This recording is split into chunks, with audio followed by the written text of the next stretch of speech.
Hey YouTube land. So this video I think I need to make. So this saw is made up of, it's part Super XL, it's part XL-12. Anyways, this saw, the piston and cylinder in it were in great shape, perfect shape. Testing it, it was just over 140 psi compression, so not bad. But anyways, I went online and there's this place in Vermont called Chainsaw, or Chainsaw with an R at the end. And they sell these Super XL pistons. That's not one. That's one.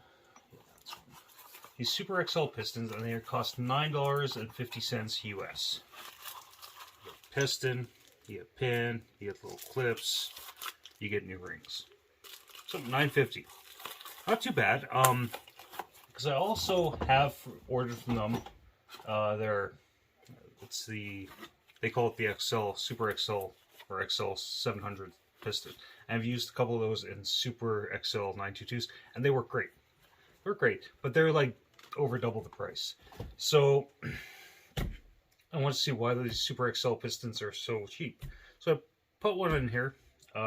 It's had 2 tanks of gas to it, mainly idling because it won't cut worth shit. Like I said, cylinder is perfect. Cylinder was nice and shiny, perfectly good. Put the piston in, not great compression. You put this thing into a cut and it is not good. It is really not good. So we're gonna do a little investigation here. If I can find, will that one work? No, that one will not work. If I can find a tool. Just give me 1 second. I'll pause the video for a second. I just had to find the right scrunch. So, let's take the spark plug out. We're going to do a compression test. Oh yeah. I was wondering why there's no plug in here, but this has a Super XL oil tank, and I'm using that one for, well, it's got a XL-12. Yeah, this is really legitimately a Frankensaw. Like, really a Frankensaw. And this saw might just get broken down for parts after this, actually. No point keeping this as a saw, because like I said, you put this thing into a cut, it just bogs out and dies. And I think that's because of the low compression. Maybe I'll put the compression tester on here and be surprised, but like I said, this cylinder was pristine. Nothing wrong with it, not so much as a chip or scratch, or you can still see original honing marks. So we're going to see what the compression is on this. I'm sure it's going to be fairly low, and that's why it doesn't run worth shit. Okay, let's do a compression test. Full throttle. Turn the ignition off so it doesn't, I guess it can't start, but choke's off.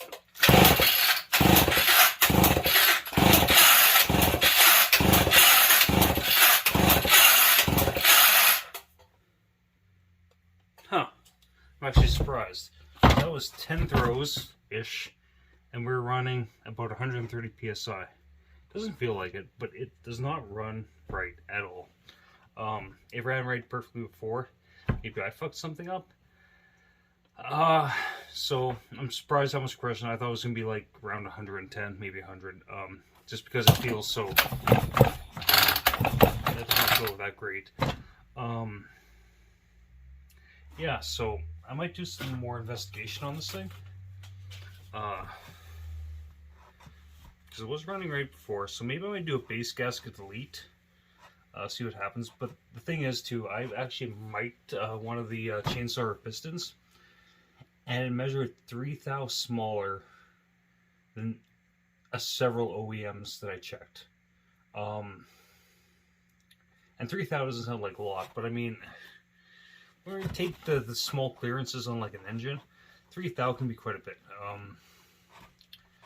So, like I said, I'm surprised it's had so much compression, because it sure as fuck was cut. I might take it apart, see what's going on with it, but I'm actually surprised at 130 psi. Like I said, I had 2 tanks through it, mainly idling and revving, like.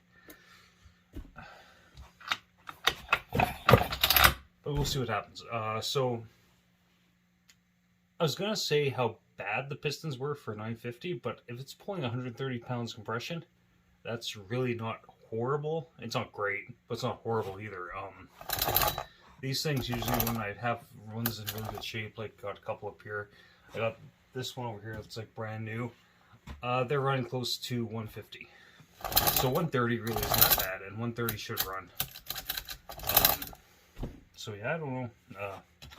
Maybe I'll have to look into the carb on this one, but like I said, it ran fine before. I think this is the cylinder. No, that's not it. It came from another shop, but the piston for it's around here somewhere, and the piston was fine. Yeah, this is probably the piston around here. Yeah, that was the piston that was in it before. Yeah, this is the one. Not too bad. There's some light scoring on the exhaust side, but nothing major, like just some lines, but the piston itself was in good shape. Yeah, I guess this guy's going to come apart in the next couple of days, and then see what's what. Anyways, YouTube, so, like I said, I was going to bash the chainsaw piston. Not the company. Chainsaw, like, used parts. They're fucking great. Check them out. They're from Vermont. Even shipping to Edmonton from there. In Canada, it's pretty quick.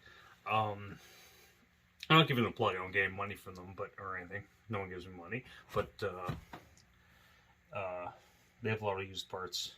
And decent shipping in Canada kind of sucks, but, I cannot really bash the company, but the pistons they sell, I was really concerned about these ones, but I guess that's not that bad. It's not great, but it's not bad. So anyways, YouTube, please like and subscribe. The next video will be, I'll be unboxing a Poolin Pro, an old one from the 90s, and then later this week I'll have an actual review of a Holtzberg HY20 that I ordered. But anyways, YouTube, keep classy. Talk to you later.